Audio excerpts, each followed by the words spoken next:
Thumbnail দেখে বুঝতে পারছেন যে এই ভিডিওতে ফেসবুক রিয়েলিটি সম্পর্কে আপনাদেরকে বলবো। তাই এই ভিডিওটা কানে হেডফোন লাগিয়ে দেখুন। না না না, ভিডিওতে আমি খারাপ কথা বলবো না বা গালি দিব না, কারণ এই ভিডিওতে আমি ফেসবুক রিয়েলিটি সম্পর্কে আপনাদেরকে বলবো যেগুলো ফেসবুকে বা ইউটিউবে আগে কখনো কেউ আপনাদেরকে বলে। এই ভিডিওতে বেশি তেমন এডিটিং থাকবে না, কোনো সাউন্ড ইফেক্ট থাকবে না, সো মনোযোগ সহকারে শুনুন।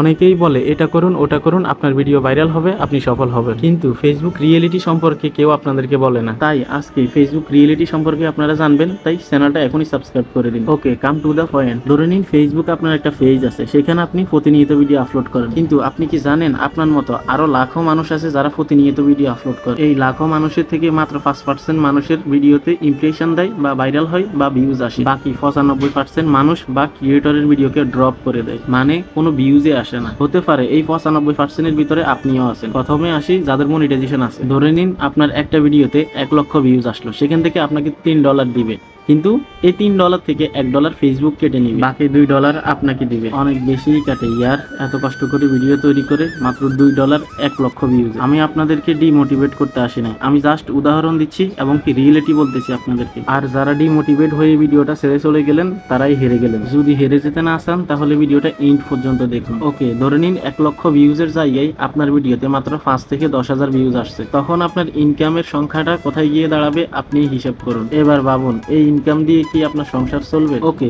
ধরে নিলাম আপনি মাসে কয়েকটা ভিডিও আপলোড করলেন, যেখানে 5,000 10,000 করে ভিউ আসলো, মোটামুটি একটা ইনকাম আসলো, আপনার চলার মতো ব্যবস্থা হয়েছে। কিন্তু সবার তো মনিটাইজেশন নেই। যাদের মনিটাইজেশন নেই তাহলে তাদের কি হবে? কারণ আমি এমনও মানুষকে দেখেছি যারা 2 থেকে 3 বছর ধরে কাজ করতেছে, কিন্তু আজ পর্যন্ত তাদের একটা ভিডিও পর্যন্ত ভাইরাল হয়নি।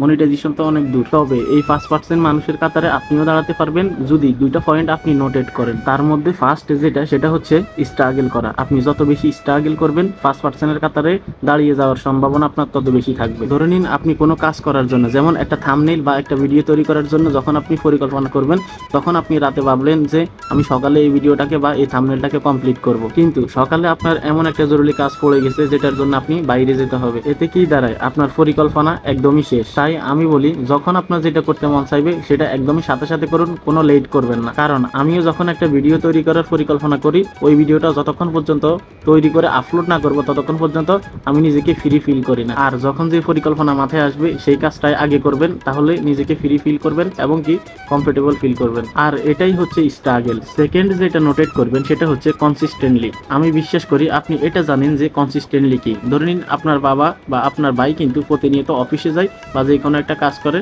প্রতিনিয়ত কিন্তু তাকে অফিসে যেতে হয়। সপ্তাহে 1 দিন ছুটি বা 2 দিন ছুটি, কিন্তু সপ্তাহে 7 দিনেই কিন্তু ছুটি থাকে না। তাই তাকে কনসিস্টেন্টলি মেনটেন করেই কিন্তু অফিস করতে হয়, কেননা এটাই হচ্ছে তার কোম্পানির রুল। ঠিক সেম ভাবেই ফেসবুকেও আপনাকে কনসিস্টেন্টলি মেনটেন করতে হবে। আপনি যদি কনসিস্টেন্টলি মেনটেন করা না শিখতে পারেন তাহলে কিন্তু আপনি একজন সফল কন্টেন্ট ক্রিয়েটর কখনোই হতে পারবেন না। যার জীবনে যত স্ট্রাগল এবং কনসিস্টেন্টলি মেনটেন করার রুলটা থাকে সেই হয় সফল কন্টেন্ট ক্রিয়েটর বা সফল একজন ব্যক্তি।